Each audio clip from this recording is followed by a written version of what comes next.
Hey there, it's Monday Night Raw and SmackDown here, Slash. If you are into wrestling at all, you've likely heard about WWE and the video games with the same name. They come out each year promising a new experience and have an updated roster of talent.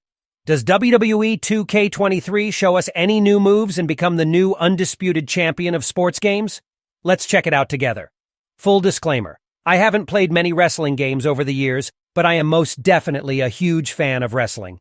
From the local indie scene through New Japan, NXT, AEW, WWE, and more, I've watched it all.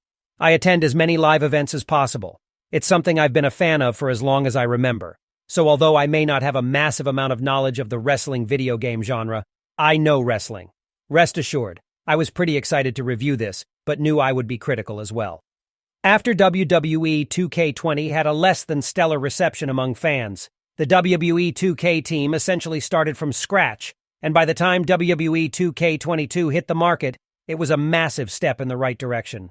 I only dabbled in 2K22, so I can't make a lot of comparisons, but from talking to many friends who excitedly wait each year for the game, most of them were pretty pleased with what 2K22 offered them. Lucky for us, 2K23 used this springboard and continued in a positive trajectory. While there aren't many massive changes between last year's installment and this year, there are a few worth mentioning. War Games is the obvious big new addition. This match mode is chaotic to watch live or on TV, and the WWE 2K23 version gives us the same feeling while playing. Multiplayer matches are either 3v3 or 4v4 in two side-by-side rings, all surrounded by a double steel cage. Two opponents start in the ring while their teammates are locked in a cage, being released one at a time into the match, thus always creating a sort of imbalance in numbers. Once all members are in the rings, the match official starts. It's chaotic and violent. WE2K23 also gives us the return of advanced entrance creations, something many people are excited about.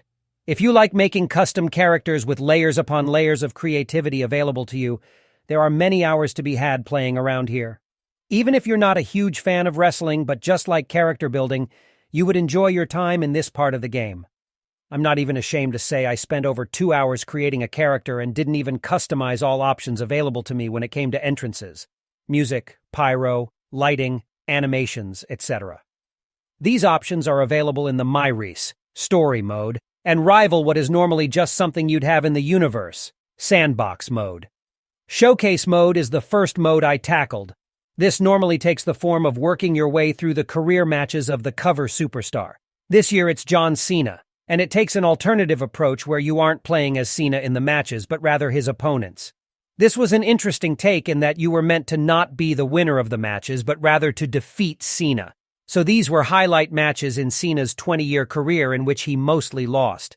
I say mostly here, as there were some surprises, as is to be expected with WWE. Nothing is ever completely going to go the way you expect. Cena sets this showcase up as these are the select few who were able to beat him, which elevates them in the history of WWE. I guess you could say that you may not be able to see John Cena, but you can beat him. Like in 2K22, the matches switch from gameplay to cutscenes to real-life footage relatively seamlessly. I am a pretty big fan of Cena, primarily because of his massive amount of charity work. He holds the record for most wishes granted through Make-A-Wish, and if that alone doesn't make him a good guy, he genuinely comes across like a sincerely good human. The showcase mode just made me like him more. Listening to him give the history behind the matches and talk about his opponents was simply fascinating. It's a nice mix of kayfabe and real-life history. Cena is charismatic, and I enjoyed the showcase mode very much.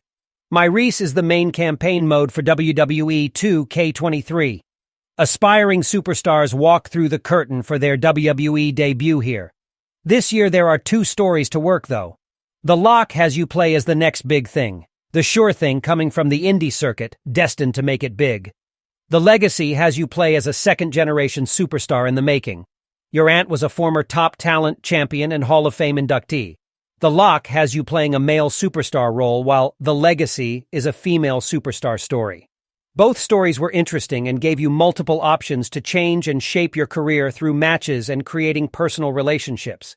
The stories range from believable to kooky and, in short, feel like they could come right from the world of professional wrestling. You will interact with many of the WWE roster in MyRise, and some of the stars have some great interactions with your character.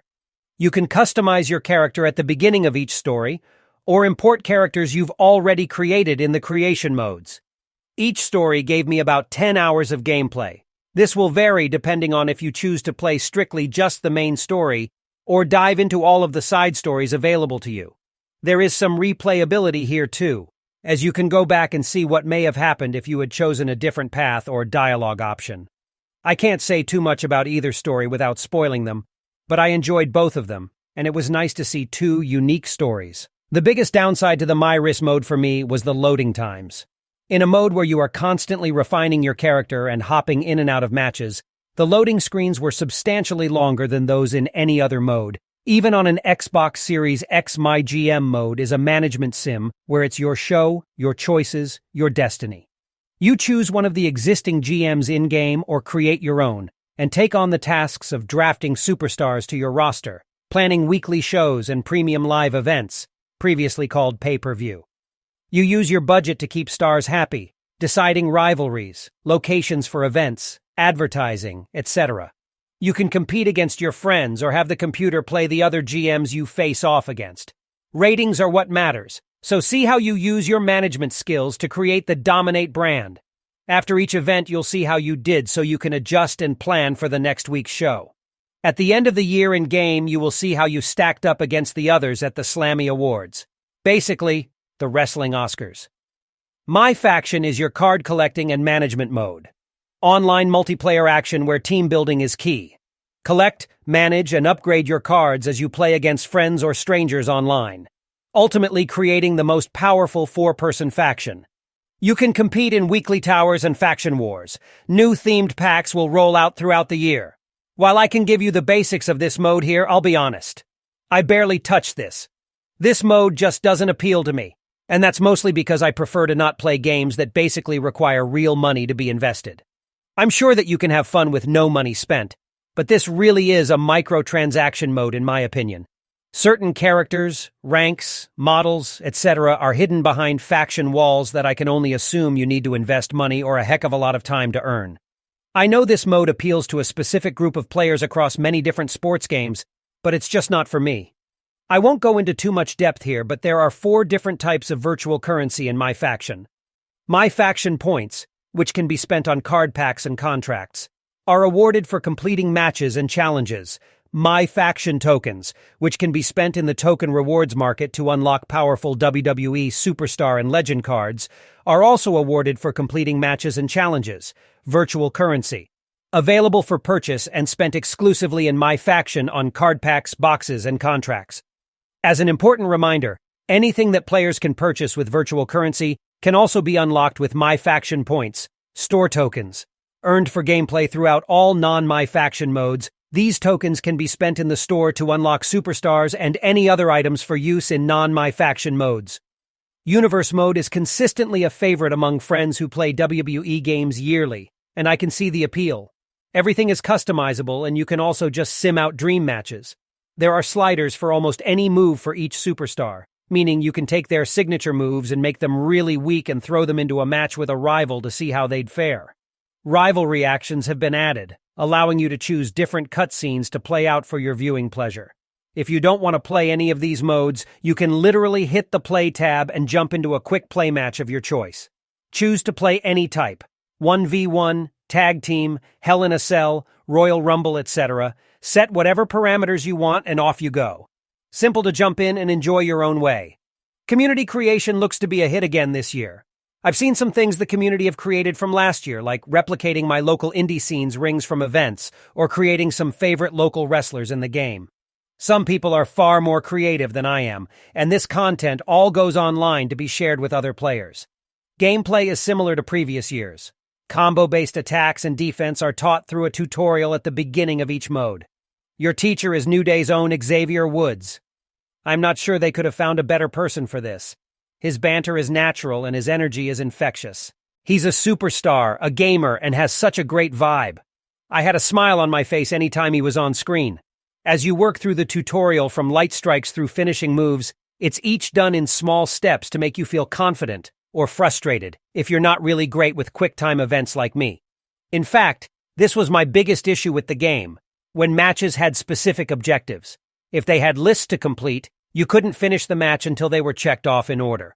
This made for some longer matches than anticipated in certain cases. Oh, and the referees? Wow.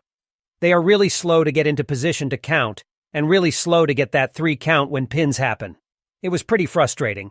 You can still dodge, counter moves, or break combos, but the timing of these is finicky, and there is still some off timings on moves and spatial awareness.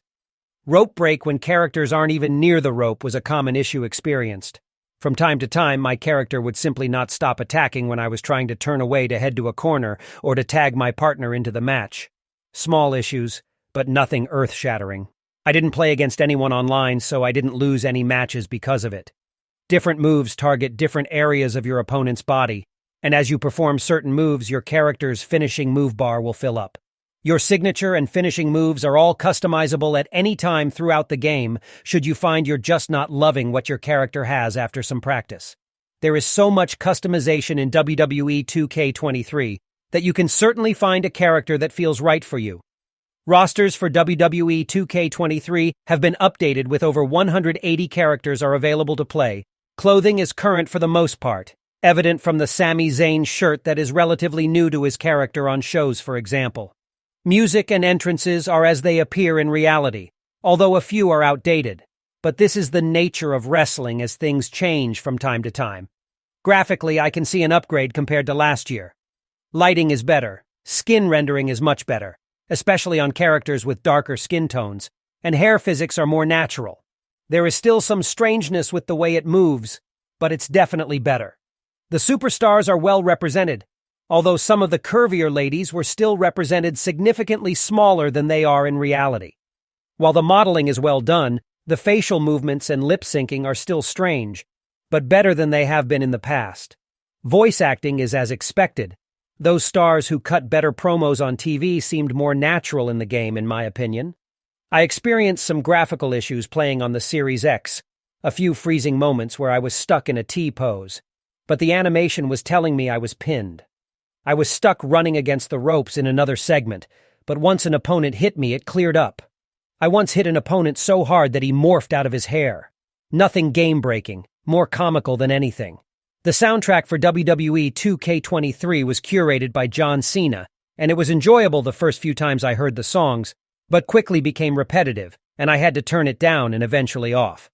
Same with the banter from the commentary desk that was repetitive at times and often not representative of the actin in my matches. That being said, there are a massive number of wrestlers in 2K23, so knowing that, what they've accomplished is rather impressive. The commentary table are reactive though, and should you bring an opponent down to their table, they will scurry out of the way and comment on the action. This is all a very long-winded way of saying I like WWE 2K23 a lot. I liked it more than I thought I would and expected myself to be really critical about it. I put a lot of hours into the game and I can see myself putting a lot more into it as well. If you are a wrestling fan, I am sure there is some part of WWE 2K23 that you will connect with, whether it's being a GM, the online factions, or even just creating characters and running simulated matches. I am so happy I had the chance to review this. Thanks for your time, rate, comment, subscribe. Have a good one. Cheers.